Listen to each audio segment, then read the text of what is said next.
سلام، ادب و احترام خدمت بینندگان عزیز. در محضر یکی از اساتید بسیار مهم و برجسته استان اصفهان هستیم. رشته هنری قلمزنی جناب آقای احمد مصری‌پور.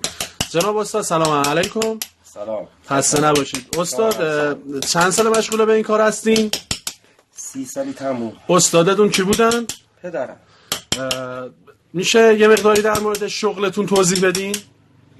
همینطور که میبینین شغل قلمزنی یه شغل پر زحمت، صدمه‌دار بله. و شغلی است که به فقط بشینی تخمی چشده بذاری، چکش بزنی، بوس پیدا کنی و اعصاب و روانت کار داره.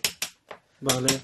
و شغل کلن بسیار تخمیه، چیری تهش براتون بگم، 2 کلمه از آخره. درسته. بله. بینندگان عزیز بله. متوجه بشید که یک کار هنری تا میاد در این اثر رو میخواد به وجود بیاره، چقدر فوش خواهر و مادر پشت این سینی داده تا یک کار از قیل در بیاد و شما بتونین بیان اونا بخرین. همینطوری که میفرم. بعد جناب استاد در مورد آرزوهاتون میشه یه توضیحی برا من بدین؟